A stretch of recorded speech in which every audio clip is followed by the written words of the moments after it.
Jack is so kind with the introduction. I thank you very much, and he's really very clever too, because look what he did to make everything so pretty and white, and I'm sure that's only because of the power of Jack. But look at how beautiful it is that we can enjoy this cool spring day and the like, and. So it's an honor and a pleasure to be with you, and each one of us is a person on earth, and right now I'm speaking, but each person who's here is equally as important as the other person, and so if you weren't listening to me, I would be talking to myself. So you got to know how important you are, and I commend you for coming out to hear this discussion. Now, a lot of times I will use slides and video things to help us, but at this particular time, I'm not going to do that. I did dig out my notes, which are that I might use just a little bit. But what we talk about is life, and the life is what's important. Jesus said, "I am the way, the truth, and the life," and he didn't say that sometimes I am the way, the truth, and the life, but all the time that he is. And so life is very important. And when we talk about life, we're talking about the life of persons. We're not talking about the life of the beautiful golden retriever that was in the home where we stayed last night. We're not talking about the life of the birds or the life of the trees and the flowers, and all of that's important, but that's not what we're talking about. We're talking about the life of the person. So in order to do that, we use language to communicate with each other, and words mean something, and they have meaning. Like I have many dictionaries, but I have three that I use the most. The one is the most modern, up-to-date Webster's Dictionary, and I use that primarily not because of the definition, because it has a date when the word was coined, and so many words are just made up words. And then I have an 1867 Webster's. It's a thick Webster's. It's a 5th edition of Webster's. I keep it on a stand, and I'm very careful with it because it's been around for a long time. But I looked that up because that's where the roots of the words are, and it's so helpful. And then I have an 1864 medical dictionary, and I looked things up there. Just to tell you one thing that I looked there was for the word abortion. And abortion in 1864 didn't mean something that was done by a doctor. But it was in there, and the word abortion is there. Now, why do they call abortion what they call it? It's because they can't stand the truth. The truth is it's just killing an unborn baby. It's destroying an embryo, destroying a fetus. Those are just biological terms to separate the different stages of pregnancy. But they're all persons, and so they can't stand that to call it killing them, so they call it abortion. What does the word abortion mean? It's rooted in two Latin words. The first part of it is a or ab, which means away from or out of, that kind of thing. And then ortium is the second part. Ortium means orbit. And so orbit has to be that there's cycles and there's orbits, and the world goes around, and so there's an orbit of things, and so abortion means to be born out of season, to be born too soon, to be born before you can live outside the uterus. That's what abortion means, and of course they use it now to describe killing, and so you see the words get distorted. So if you're going to communicate, then the first thing you have to do is get some words to communicate.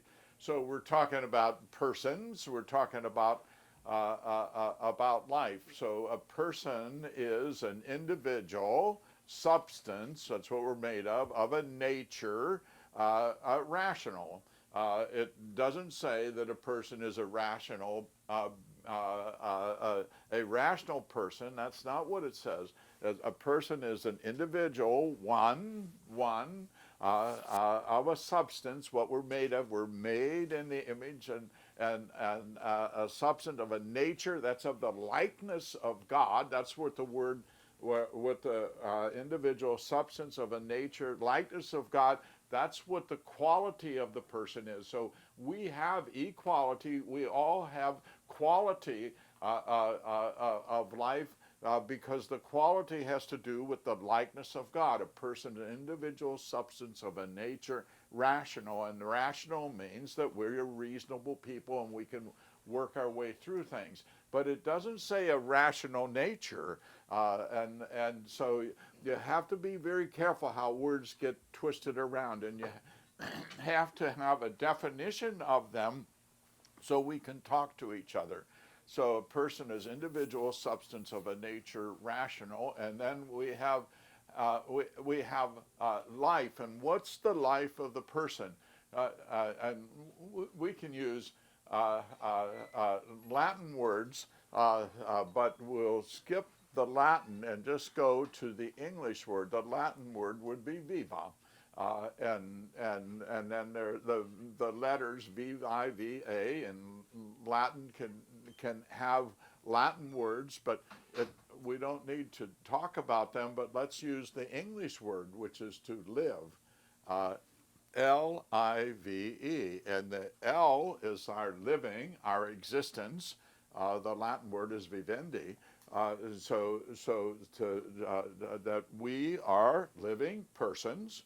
We have our life, and what makes us different from the golden retriever or the birds? We have intelligence. Intelligende is the Latin word. We have our intelligence, the intellect, our mind, our memory. Mind is more than just brain, by the way, but we have that. So living, intellect, and then the V is the voluntary. It's the will. We have free will, but it's not really free, although, and we'll talk about the word free. It's not really free, but God gives us our will. So living, intelligent, will, and then we have the ability to discern the truth. We know what's right from wrong, good from evil. And where do we learn that? We learn that with the L-I-V-E. The E is like hearing with a silent H. And hearing with a silent H, the Latin word is audiare. Remember I told you viva, and so we put it together from the Latin and then bring it into the English. The hearing with the silent H, and that's how we learn right from wrong. That's how we learn good from evil. And where and when do we learn it? We learn it when we're little babies. We learn it from our mother. We learn it from our father. And yes, is language important? Of course it's important for us to speak English, but what about the Chinese and the Japanese and the Spanish? They speak to their children, and their children learn, and they learn the same thing. So how do they hear Chinese words or Japanese words or Spanish words, and we use English words? How do they know what's right from wrong and good from evil? Because it's the way the life of the person is. And we learn from our mother and our father. And I deal with all kinds of people in the world, and I have dealt with all kinds of situations. And sometimes the nurse will say, isn't it a shame that this 13-year-old girl is having a baby? That baby is special and that girl is special. And then I have all kinds of situations that the people will have themselves in situations that I wouldn't want for myself or my children or my grandchildren. But they still love their children. and they still take good care of their babies, whether they're 12 or 13 or whatever they are. Now, they don't take care of their babies like I would take care of the baby, but they take care of them the way that they love their baby. And the love is what is a special quality that persons have. And where does that love come? It comes from the love of God that God has for us. And then we have the ability to love each other. And of course, God is just amazing how he sets it up with creating Adam and Eve, first Adam, and then of course, so of course he has to then find a partner for Eve, and of course after God created Adam and Eve, why Adam and God kept talking to each other anyway, and God was Adam was talking to God and saying to God, it was so nice of you to create Eve. She's so wonderful. She does so many things for me. I'm just so appreciative. And God was saying, yes, yes, yes, yes. And then he said, but God, why did you make her so dumb? And God said, well, I wanted her to love you too. And so you see, God created the heaven and the earth, the angels, and then he created persons made in the image and likeness of God. And so he created everything in the universe. But you see, those trees out there don't have any leaves on now, but they will pretty soon. And it happens all the time. And of course, if this snow comes down and then it nourishes the wheat and the other things that are there, and then it comes back, and everything is set into orbit, that it's set into seasons. It's all set in, and God set it all up that way. And there's nothing new on the earth except what? The person. The person is created new. The person is created out of nothing. God creates the person, and then God picks out our mother and our father. And we should say, thank God for our mother and our father every day. We should say, thank God for our mother and father, because we didn't pick them out. God picked them out for us. And for the most part, mothers and fathers love their children. We're imperfect beings, so we're not always doing the best with our children, but we try. And so God gives us our mothers and fathers and puts us on earth, and each person is special, unique, and made in the image and likeness of God, and our life is a gift. And then once we have our life, it's continuous. So the living person is a continuum from conception until true death. And yes, we are a living person, spiritual and physical, but we have a living body. And the living body can only become a dead body by going through what? Death. So a living person, a living body is a living body, must go through death to become a dead body. And so death had meaning, and it was pretty good. It was pretty good. It was pretty solid. It was around the world. It wasn't any different. And then what happened to make the change? Well, what happened was that human beings decided that they wanted to be greater than God.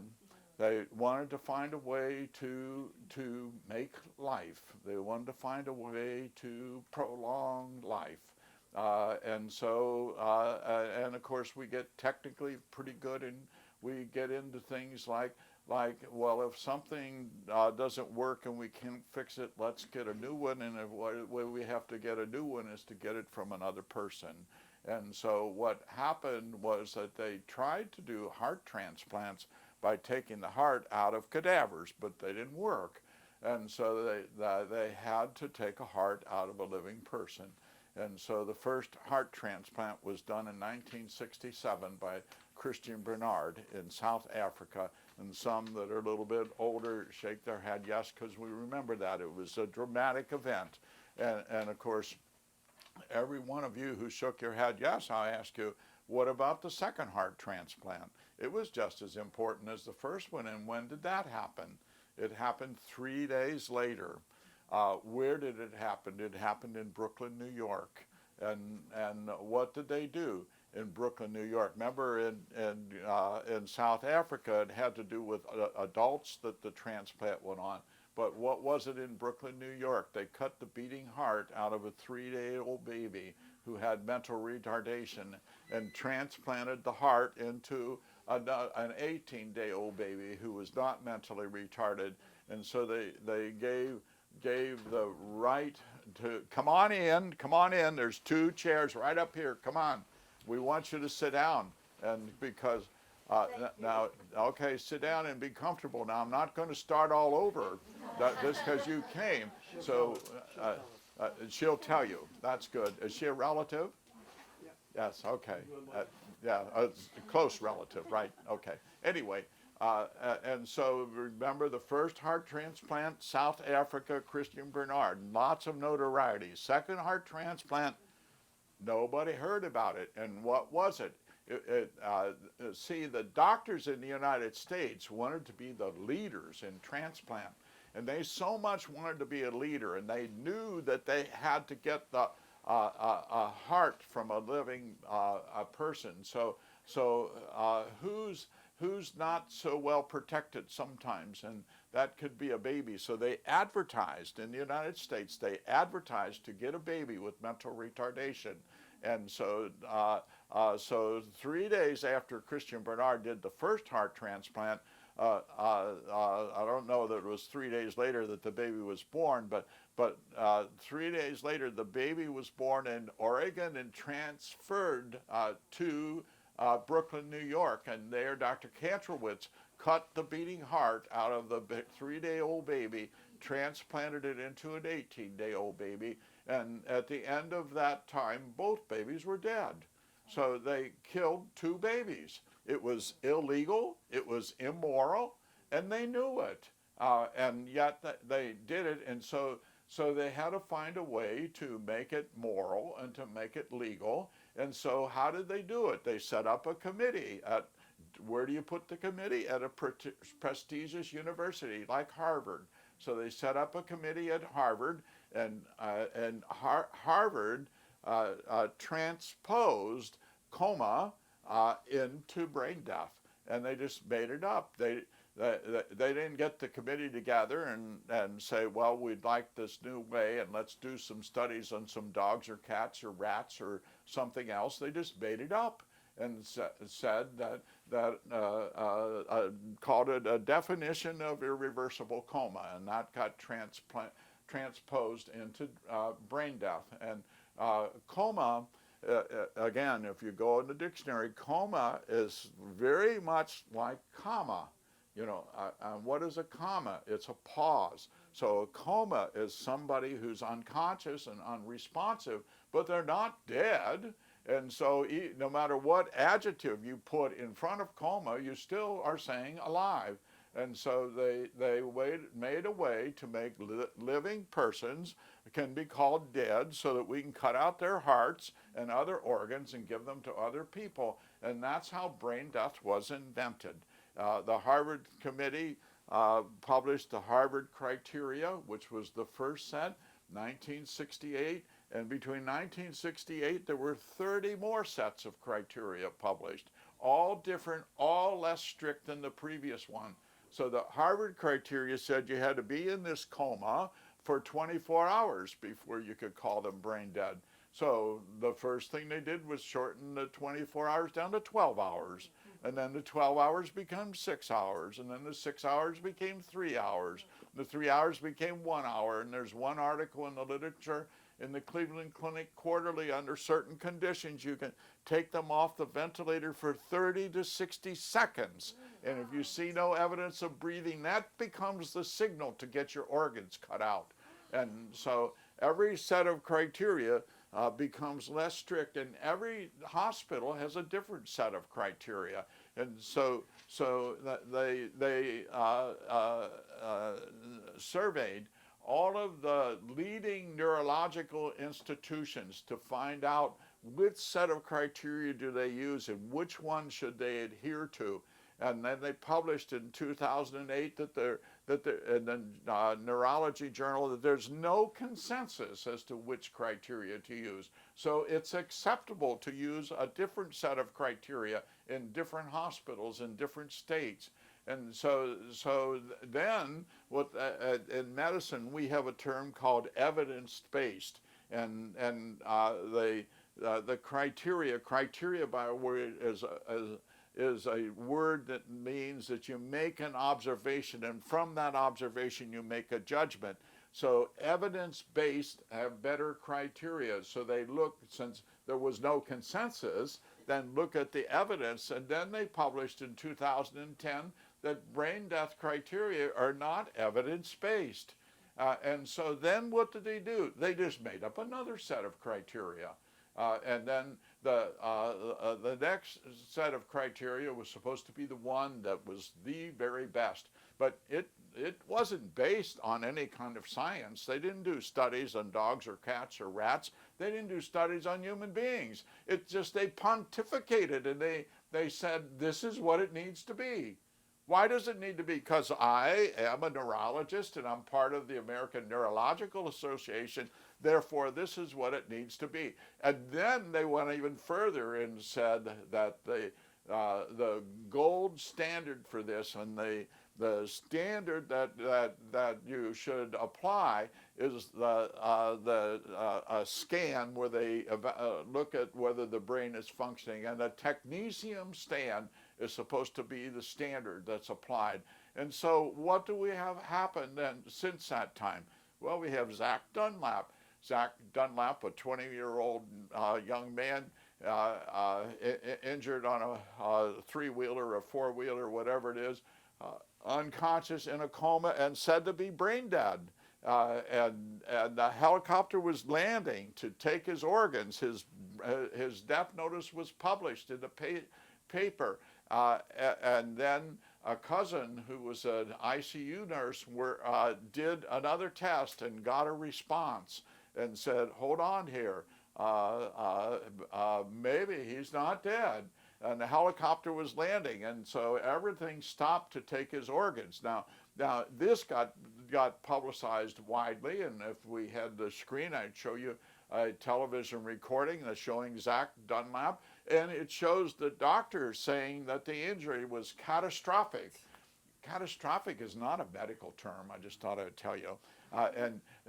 You see, words get twisted. Another word that's twisted all out there is futile. Futile is not a medical term. It's a word that's there and it has a definition, but it's not medicine.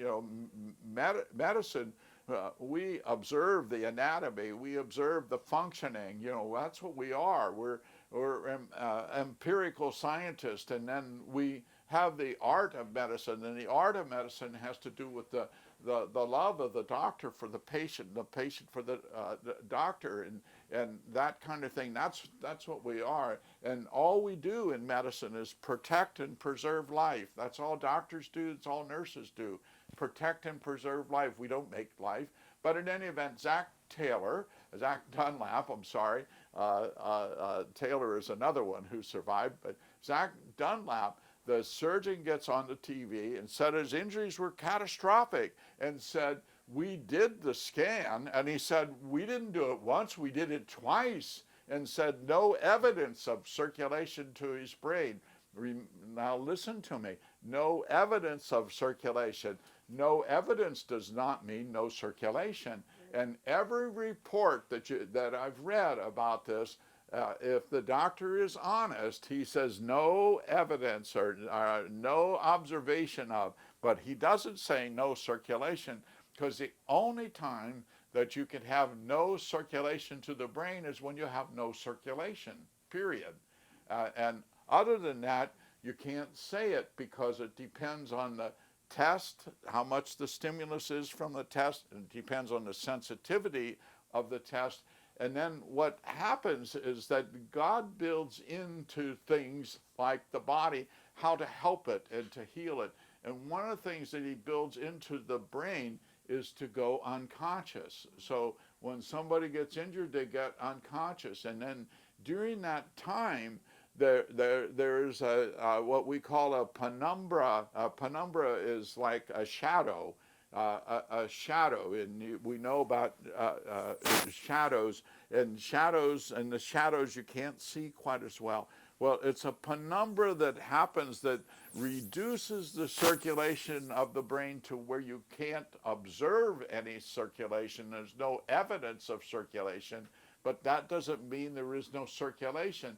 There's sufficient circulation to maintain the vitality of the brain, and if you treat the patient properly, the patient has a chance to get better. But if you cut out their organs, they're always dead. If you take away their life support, they're always dead. And so this declaration of brain death, they aren't dead because they're called brain dead. They're dead because of what happens after the declaration of brain death. And after that, that becomes the signal to get their organs taken out or to take away their life support, and then they become dead. We talked about life. We didn't talk much about death. Death is different, and in medicine, the biology, the basic unit is the cell, and cells go together to make tissues, and tissues make up organs, and cells, tissues, and organs. We divide them up into systems, and the systems have to do with functioning. And the circulatory system, the respiratory system, and the brain are the major vital systems, although the other systems like the skin can be vital if we don't have it. The bones can be vital if they break. Lots of people, older people, get osteoporosis, and they know how weak bones are.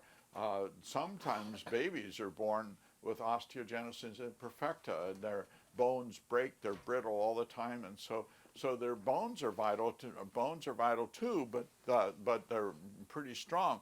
And with the vital systems are the circulatory system and the respiratory system and the brain. And if something happens to one of them, then in medicine we'd better do something to help them, or one will lead to another, and it will lead to not only an absence of the functioning, but it will lead to destruction. But someone who has a beating heart and circulation and respiration, they're not dead. They're very, very much alive. So death is an absence of life. It's a negative.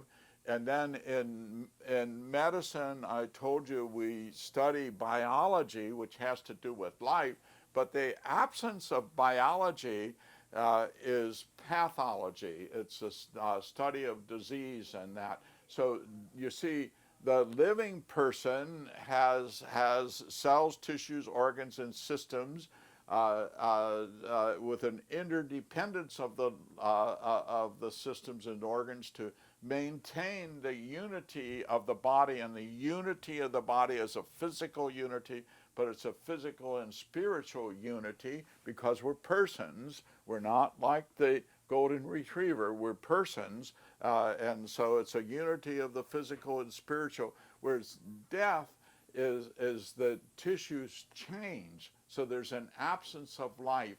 And the terms that we use pathologically to make those observations are disintegration, destruction, dissolution, lysis, decay, corruption, putrefaction. We have words that describe what goes on in the dead body. And once the living body goes through death to become a dead body, there's destruction, disintegration, dissolution that goes on and on and on. And you can't stop it. You know, we can slow it down. We do that with cooling. We put people in morgues, in refrigerators. We can do it with embalming. We can slow it down, but the destruction, the disintegration goes on. And you know something? Doctors can't do anything to bring anybody back to life. The only thing the doctor and a nurse can do is to protect and preserve the life. I used to say a long time ago, I'd said protect, preserve, and prolong. But then further studies makes it pretty clear to me that I don't think we can prolong. It still gets used by some people that are good people and meaningful. So I can't I can't be as sure as I might be, as sure as I might be about protect and preserve. I can be sure of that.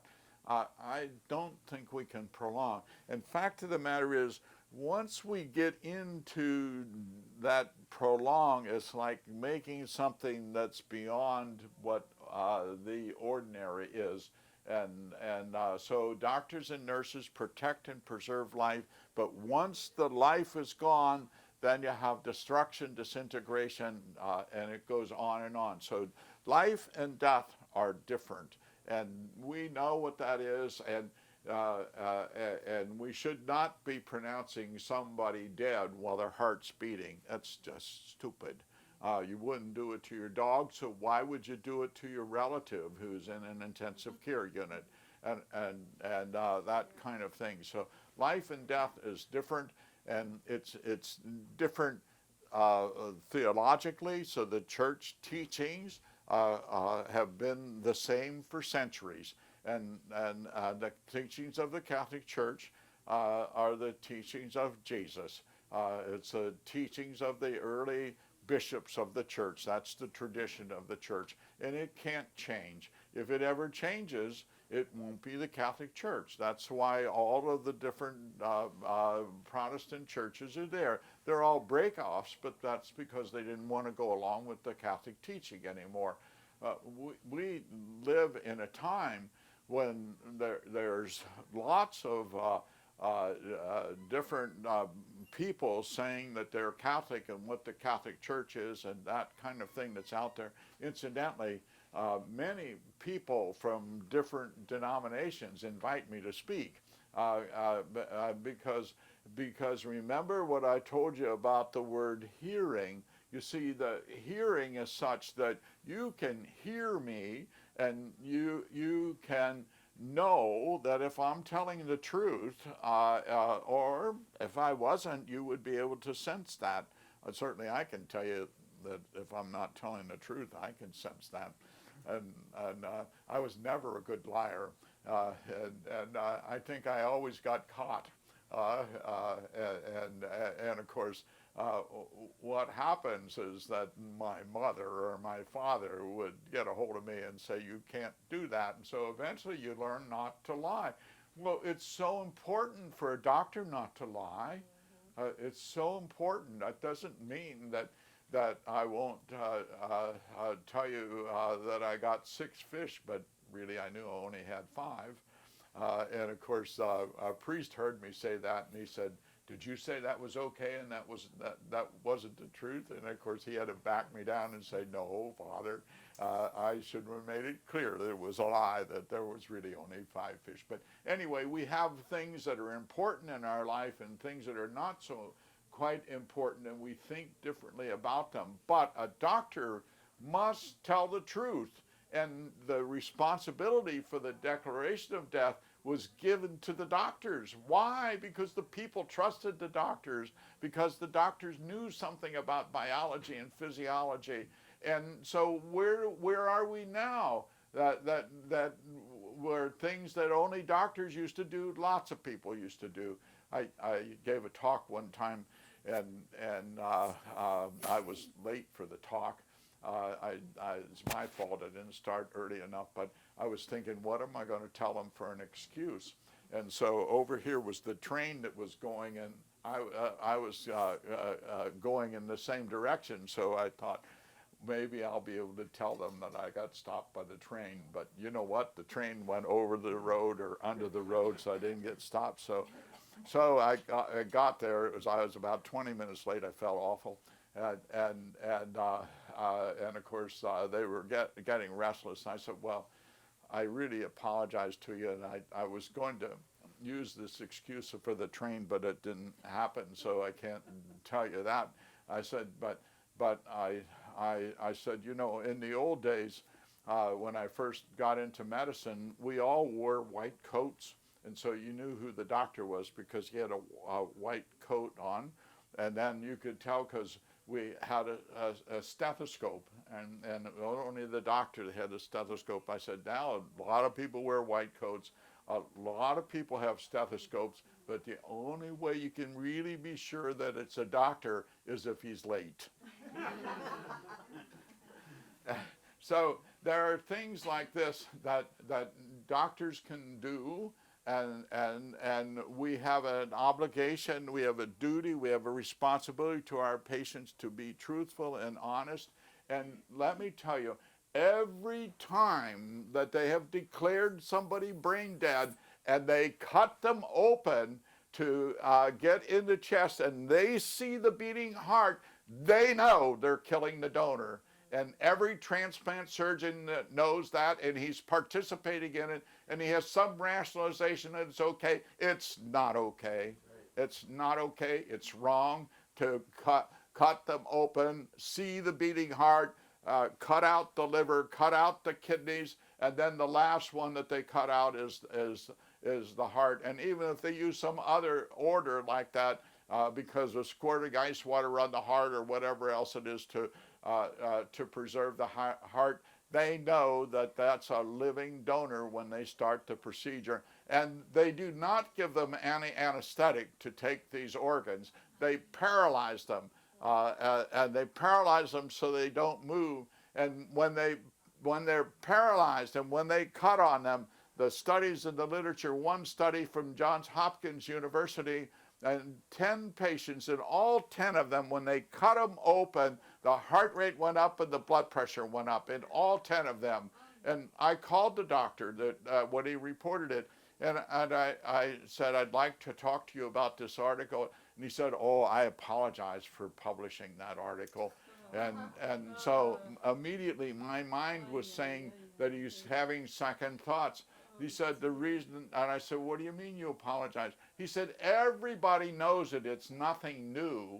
And see, doctors like to publish something that's new. But he said, everybody knows it. And I'm sorry for publishing it. But in all 10 of the patients, the blood pressure went up and the heart rate went up. That does not happen to a cadaver. When you go to the morgue to do an autopsy and cut the dead body open, it doesn't move, it doesn't squirm, and there's no heart rate to go up.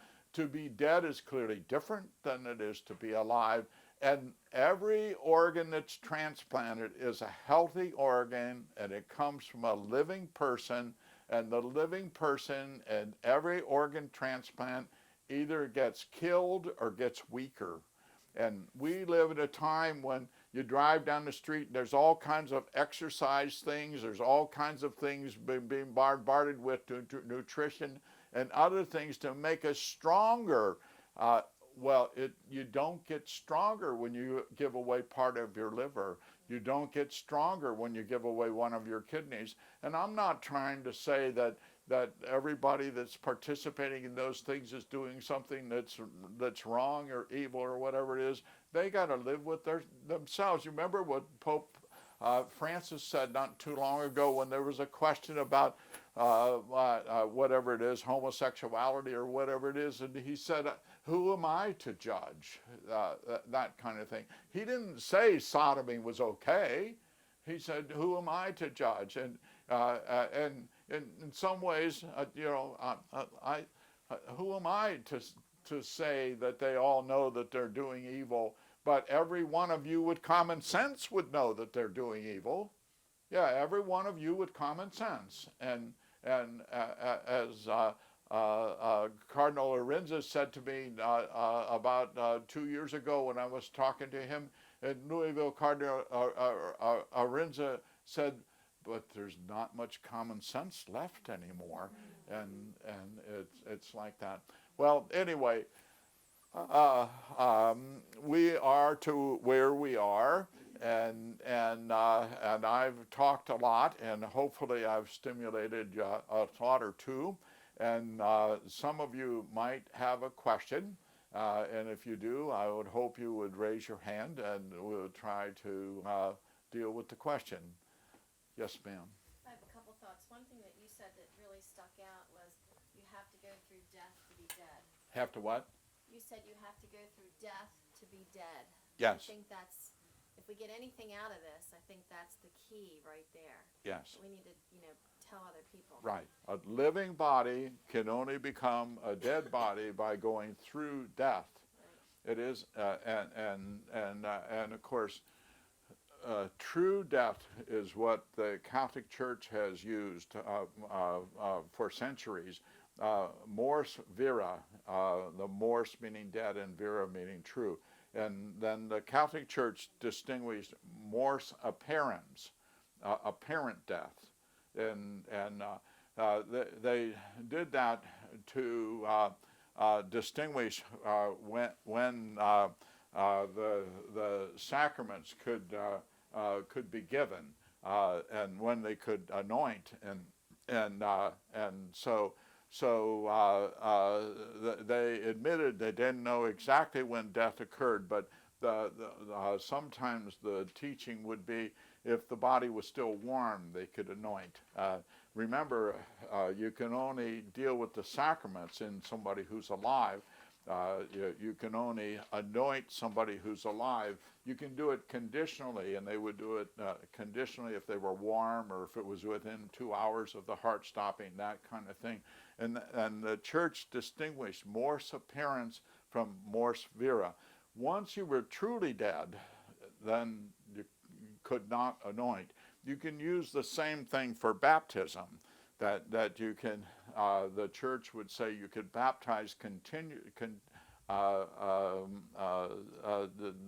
contingency on that they were still alive, that kind of thing. And so because once, supposing the body's already decaying, clearly dead, you can't baptize, you can't anoint. I mean, you can go through the motions, but it won't work. Yes? I have a couple other things real quick. I thought of the Aztecs and how they used to rip the hearts out of the living, and you see a commentary or movie about that, and you think how horrible. We're doing the same thing. Yes, it's the same thing. And of course, what she's talking about is Our Lady of Guadalupe of coming to Juan Diego. And the Aztecs were doing a lot of immoral things, and one part of their adoration of the false god was to cut the person open and get the heart out while the heart was still beating, and get the heart on the altar of the false god while the heart was still beating. That's exactly what we're doing now. Now, here's what Our Lady, of Guadalupe, came to Juan Diego and came on earth and to help us and to guide us. Does Our Lady need to do it again? I don't know. Could Our Lady do it again? Of course. Will she do it again? I don't know. But I do know this much, that what we can do something about is what we can do. What we can do. And Our Lady and God wants us to do what we can do. Now, Our Lady picks certain times to let us know, like at Lourdes, appeared to Saint Bernadette and Lourdes, and it was to say, "I am the Immaculate Conception," and which was only to verify what the Pope had already pronounced. And so God has His ways at certain times to help us, and so will Our Lady come back to change the heathen world, the atheistic world, the unchristian world? I don't know, but I do know Our Lady has already done that, and we have the chance to use it. And the question is, are we going to use it? What are you going to do now that you've heard me talk? What are you going to do for your friends, your relatives? What are you going to do when I leave this community? Are you going to let it just go on? Are you going to start to work on this? You have to work on it. Why do you have to work on it? For yourself, for your children, for your grandchildren, for your friends, for your neighbors. Because that we are all in this unchristian, atheistic world, you can't do anything unless you're bombarded by nonsense. Yes, ma'am. I have another thing too. I mean, we're talking about being careful not to. Why don't we hold that Okay. question, because we'll have a formal question and answer Okay. period after Dr. Byrne completes his comments. So just continue with your Okay. talk, and then. And then but basically he recanted by kind of saying, somehow excusing it, and his paper basically, he self-discounted his own paper. I'm not sure that I follow that. Well, I'm saying that, because it's now published, it could be an angle, a chink in the armor, so to speak, to bring up the issue professionally among the medical profession. And because of that, it is an opening. And because it is an opening, maybe discourse, a professional, nationwide medical review of the truth within the information maybe begin to kind of come up. Well, first of all, you have to realize that there's different kinds of media, and yes, there's medical literature, there's law literature, and I did publish in the medical literature early on, and in the law literature. I have one article in the Gonzaga Law Review that's 85 pages, 244 footnotes and references. So early on, I could publish and could get them to do that. I have an article on the Karen Ann Quinlan case that they published everything about Karen Ann Quinlan in the New England Journal of Medicine, but they wouldn't accept it. And then the Journal of the American Medical Association would not accept it, so it got published in the Linacre Quarterly. The Linacre Quarterly is a journal for the Catholic Medical Association. But in recent years, the Catholic Medical Association will not publish anything that I write. The National Catholic Bioethical Center has a quarterly. They will not publish anything that I write. The most recent thing with the Catholic Medical Association Journal is one of the reviewers said that not to accept my paper, and basically said, don't ever send anything to us again. And so I know what this is. There is no way for me to be heard. And so I've exhausted all of that. So I can get heard here, and I'm grateful to God and to Jack and to all of you that we're able to do this. But there is no way. You see, the press is controlled. The lay press is controlled. You only get one kind of stories on CNN. Fox was better, but they're much the same now, that there isn't so much distinguishing, although they're still better, but you still can't get the truth. You can't really find out what's happening in Israel or Syria from what the news is, in my opinion. Well, in medicine, it's the same way. It's controlled. You cannot get the things that I say published anymore in journals. And of course, my friends will say, well, you should try again. I said, well, I've tried so many times. And so I know it isn't that my writing is so bad. At least I'm not like really skilled, but it's not so bad. You want to read some of the things I've written, go to renewamerica.com. renewamerica.com/columns/Byrne, and it's all my columns that I've written in the last couple of years. And why are they there? Because I can't get them published anyplace else, so my only way is to just write them and print them myself. It doesn't mean that they're as scholarly as they would be for a professional journal, but it's easy to make them that way. But I write them for lay people, but you see my writings.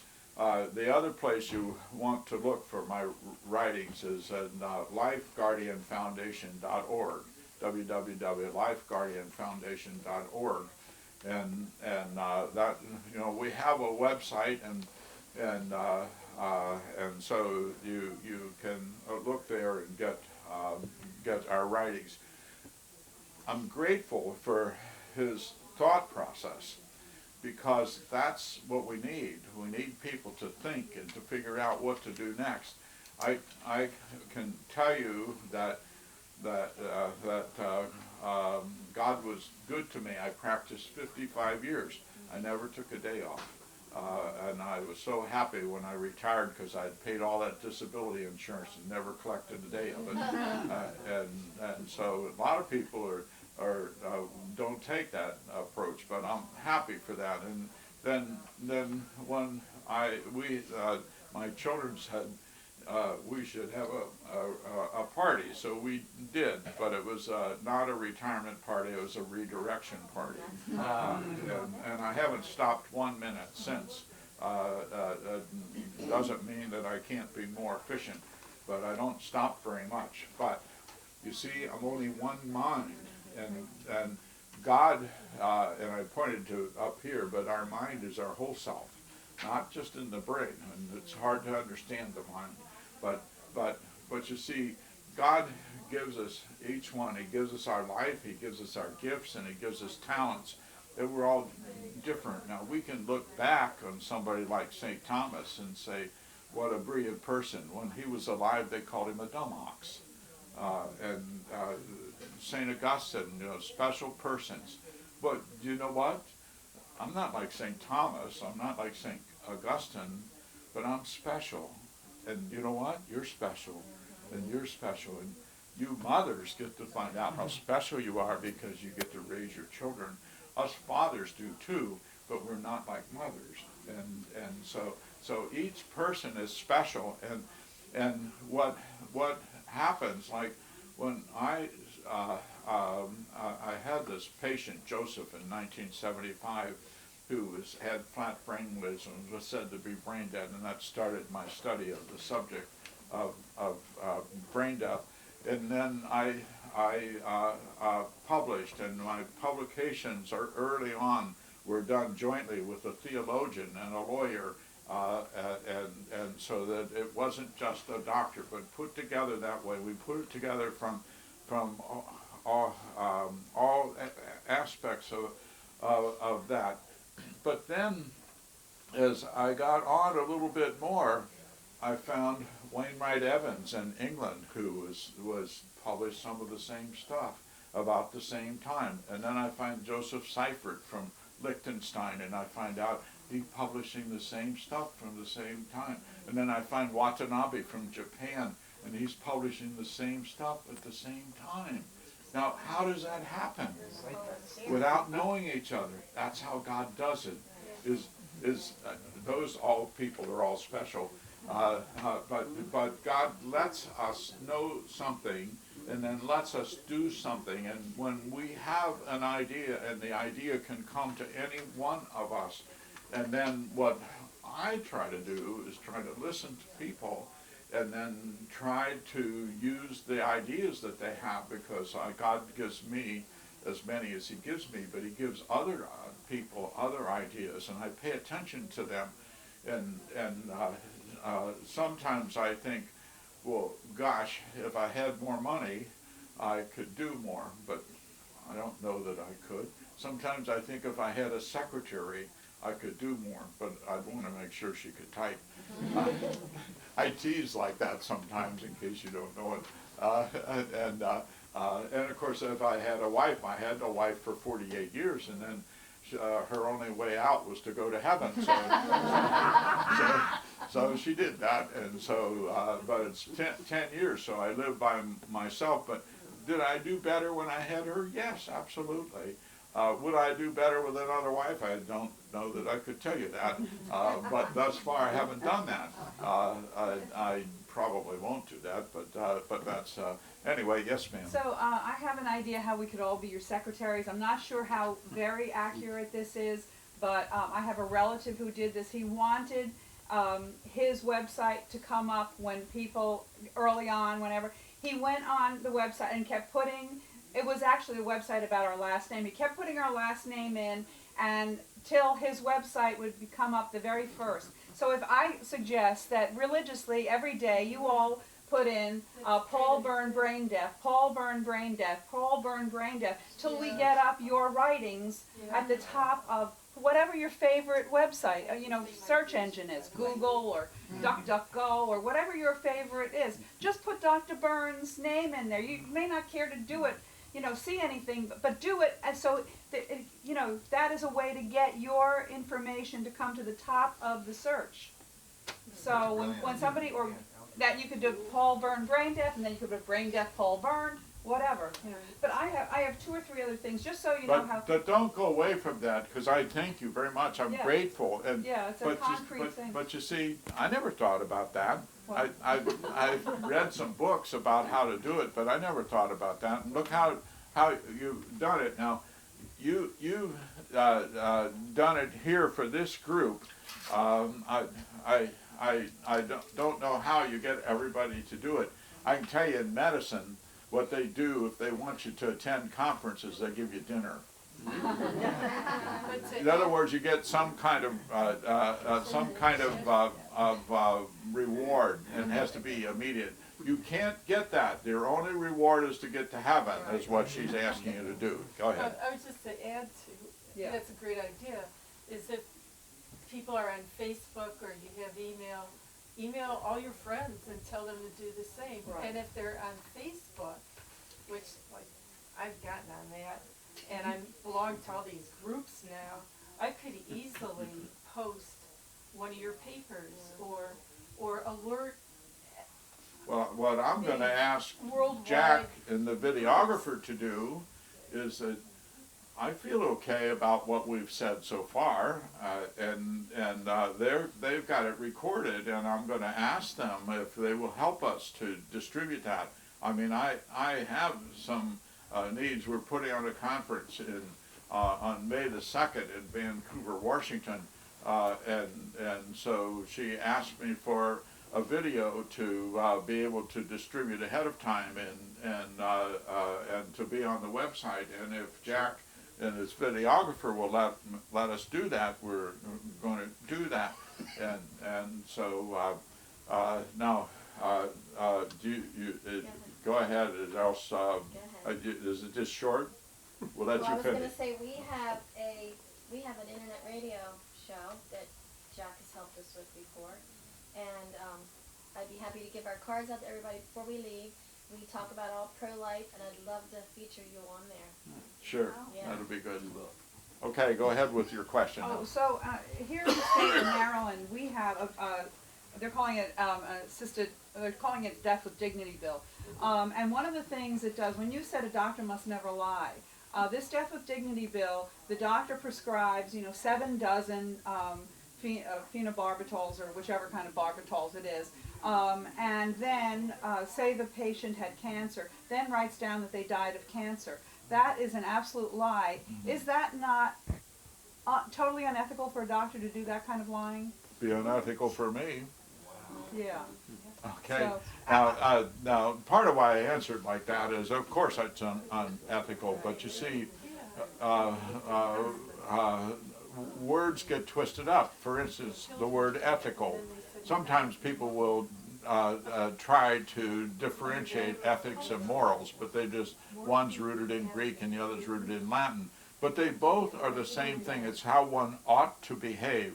And ought is a special word because it's rooted in owe, which means you owe it to someone else. So the ethics, in order for a doctor to be ethical, he has to act in such a way that he owes to someone else and how one ought to behave. Now, we have a society that has taken the word biology, and biology has to do with the study of living things, and it's all set in order, and God set in order, and we can learn about them. And so what has occurred? When I went to school, I learned biology. I learned ethics. And so what have they done now? They've combined biology and ethics, and they call it bioethics. It's all nonsense. You can't do anything about the biology and then to try to make it how one ought to behave. So who's a bioethicist? It's anybody who wants to take a course. At one time in my life, I thought maybe I should take a course on bioethics, and I was so busy with practicing medicine and taking care of my wife and my children, I didn't have time to take a course. God protected me again, because if I would have taken a course, I'd be like them. I'd have gotten my head full of mush and would no longer be able to think. but it's that kind of thing. So is it ethical? Now, so far as death with dignity, there is no dignity to death unless it has to do with life hereafter. And physician-assisted suicide, no, no, no, no, no. It's doctor-imposed death. It's killing, and so it's not medicine. You got to know it's not medicine. The only thing that's medicine is to protect and preserve life. That's the only thing that's medicine. Now, Jack is helping me, I guess, and Could I ask these people if you would all call Delegate Hammond, who's the chairman of the House Committee, and Senator Brochin, who is on the Senate Committee, because these are two critical people to call. So Delegate Hammond and Senator Brochin. You can look up Maryland General Assembly, get their telephone number. Thank you.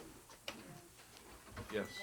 If you've already Are we signed back a to form to questions? be a donor, how What's do you- that? I'm sorry, Hammond. Oh, if, you know, the DMV, you've already signed a form to be a donor. How do you reverse that? Yes, okay, ask the question, if you already signed up to be a donor, how do you reverse it? Is you go back to the License Bureau and you say, I no longer want to be a donor. And then the law is written so that that is called a revocation. They specifically say in the law, though, a revocation is not a refusal, and they can still get your organs. You hear me when I'm telling you? You hear me? I've told you now. I want to be sure you learn. And so the law has already been passed in 47 states that it presumes that everyone intends to be an organ donor. And everyone has consented to every test to determine if your organs are suitable for someone else, and everyone has consented to have everything done to them to keep their organs in good shape until they can get them, give them to somebody else. It's part of the Uniform Anatomical Gift Act. The Uniform Anatomical Gift Act has in it, though, that you can document refusal. And remember what I just told you. You can go back to the License Bureau and tell them you don't want to be an organ donor anymore, and that's a revocation. But it has specifically in there, a revocation is not a refusal, and you can still get the organs. And does somebody have a white card? Just give me the white card. We've given you these white cards. The white cards are to be carried with you. You have to sign them and date them and witness them. And what does the white card say? It's a medical card to protect and preserve your life. And it says, and you have your name in there, I wish to live the lifespan given by God. I direct all medical and surgical treatments and care, including food and water, be given to protect and preserve my life. Do not hasten death. Do not shorten life. Do not do an apnea test. Do not take any organs for transplantation or any other purpose. Now, this card is made so it can be folded, and then it's the size of a business card, and you can carry it with you. I encourage you to get it filled out, signed, and then you can also document someone else to speak for you. And now I also gave you a black book. The black book, the last 2 pages of the black book are like the card. They're identical, except it has a way to notarize it. And why isn't that on here? Because there's not enough room. And so I have to do it in here. So you can get it notarized, and that gives a little more legal clout. And hopefully that will help to protect you. Now, this is directions. It's a medical card, medical card to protect and preserve your life. It's directions to protect and preserve your life, and that's what you should carry. Now, if you can't speak for yourself, you've said someone else can speak for you, but you can also have a way to designate someone else to speak for you, and that's called in the law an advance directive. And a form of advance directive is a power of attorney for health care. And so what's in this power of attorney for health care is just what's on the card. And except it says, I designate my husband, I designate my wife to speak for me. But what it says is just on the card. It designates your husband or your wife to protect and preserve your life. It does not allow them to do something to kill you. All the other powers of attorney that exist that I've reviewed have all said under certain conditions, my wife Susie can kill me. No, that's not right. So you should not have a power of attorney except one that will protect and preserve your life, and that's there. Now there's a third section that's in here, and that's to designate someone to speak for a dependent person. Who's a dependent person? It's a child, or it's an older person who's has dementia or something like that. They have to have some way to get their life protected and preserved, and that's the third section that's in this book. This book, by the way, has in it facts about being an organ donor. Do your organs belong to the government? Manipulation of the beginning and the end of life, because the issues are the same, whether you deal with the beginning of life or the end of life. Either way, they're vulnerable persons, and vulnerable persons are the ones that they go after, and then they keep getting more and more people involved. It's just a matter, you start out at the young and you start out at the old, but it's going to affect everybody. For instance, Medicare was involved with taking care of patients who are older than 65. And so things happen, and then we have this thing called Obamacare, and it keeps narrowing it down, and there already will be boards that will determine, and it's already going on. There's the Institute of Medicine. The Institute of Medicine is not made up by specialists in orthopedics or specialists in cardiology. They're made up they're appointed by the government. And then that's who advises the Secretary of Health. And the Secretary of Health sets the rules for CMS. And CMS is Medicare and Medicaid. And then the private insurance companies do the same thing. And what it all amounts to is how not to waste your money. And then it's a waste of money to take care of somebody who's 95. After all, they've already lived a good life. And so as one of my friends called me about her friend that was 95, had a cough or something like that, and then they said yes, the flu, and they gave her Haldol, and in 5 days she was dead. So Haldol is a common drug that's given to older people to make them sleep. It disorients them. Ativan's another common drug that's given. It disorients them. And when they're disoriented, well, obviously they're confused. And then obviously it's time for them to get off the earth. And so you see, life comes from God. God does not have anything to do with death, except God knows when it's the right time to die. When is the right time? And that's when it's a mercy of God. And only God knows when that is. And we should not be interfering or messing around with that. So the life comes from God, and we should protect and preserve the life, have nothing to do with death, and certainly doctors ought not to be doing things to kill you. Who can go to a doctor like that? Doctors shouldn't be giving the pill. What woman can go to a doctor that's going to get a pill that's going to set her up to get cancer of the breast, cancer of the uterus, and cancer of the liver? Who can go to a doctor like that? And I know that you really didn't have many options a few years ago, but now doctors know. All doctors know. The World Health Organization issued a statement in 2005 that the pill is a type 1 carcinogen. A type 1 carcinogen causes cancer. What's an example of a type 1 carcinogen that you all know about? It's smoking cigarettes. Smoking cigarettes is a type 1 carcinogen. The pill is a type 1 carcinogen. And so how can you go to a doctor that prescribes a pill? I don't know. Of course, that kind of thing. But in any event, yes. Someone else. Oh, Diane, Well, Kelly, you had a question, I interrupted you, right? No, it got answered. Oh, okay. Let's make this the last question, okay? Well, You know what that going means, along- don't you? yeah, going- Let me it tell you means what that quick. means. What that means is Jack's getting hungry and he wants to go eat. No, no. You know, in our archives for our radio show, we tell the story of my stepfather, so I won't go into it. But if you call us, I'll give you the number. I'll tell you when we aired it. We give the whole story, and Jack knows about it.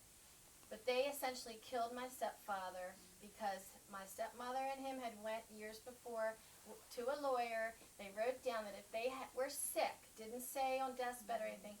Anyway, he got bronchitis, got over the bronchitis in the hospital, but my mom was concerned about taking care of him when he got home. The doctor said, we'll take care of it. And I didn't find this out till later from my mother. Sent him home on hospice. They denied him all water and food because they had put that in this paper with the lawyer. When she called me 4 days later to tell me what was going on. She begged me to come to the house, said, I think he's dying. He went like this when I got there, and I gave him water, and she said, you cannot give him water. We're forbidden to give him water. And we tell the whole story. The hospice people came in, found out. He talked to them because he woke up after me giving him water for several hours. He conversed with the hospice nurse. She got on the phone and said, he is not, in other words, he's not with it. She told the people, and they said, we withhold everything. Well, I determined I'd be the only one to give this poor man water, and I kept doing it. Well, I had to go home. That's another long story, why I had to go home for a few hours. When I got back, I found out he had fought 3 people while I was gone and said to my mother, why are you doing this to me? The hospice people came back, gave him so much drugs every hour until the man was dead by the next morning. And it's all on our radio show. This is happening, you know, it's murder. My mother helped to murder my stepfather. And this was out of Howard County It Hospital, was right? in Howard County I have a Hospital, similar story. absolutely. Hospice by My So cousin, you tell your story, then my cousin got into hospice, and I went to see her, and I asked the nurse not to give her another dose of that sedative so that she could wake up. But my wife and I went out to eat, and when we came back, they had already given her another dose, and in about another hour, she was dead. It doesn't make any difference who or what you are.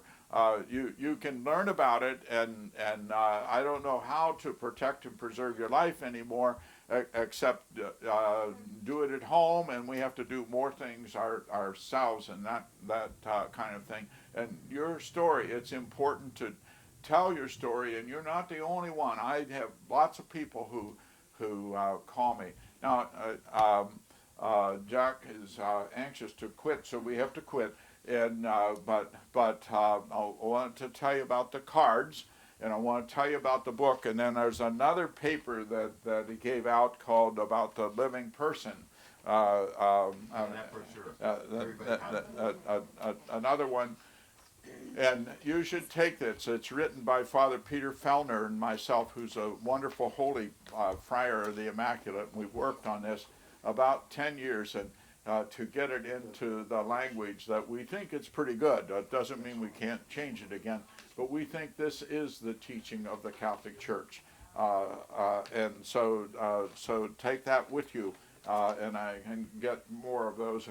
And you're a great audience. I don't know how many things that we didn't talk about, but there's an email address on the inside of this cover. It says pab@lifeguardianfoundation.org.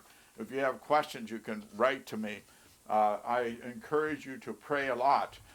Pray more. Pray with your family. Get your children to pray. And keep on doing that, and that's where the strength will come. Mary can come back anytime. Nothing I can do about it if she does, hooray, I guess, or whatever. Mary can come back. There can be another world war.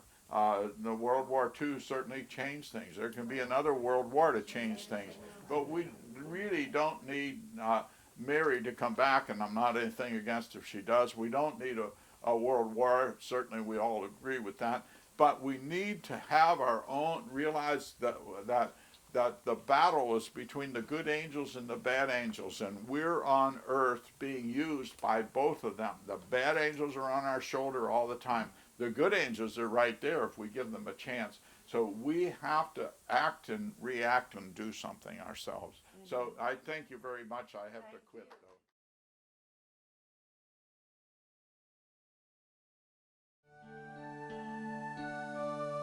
though.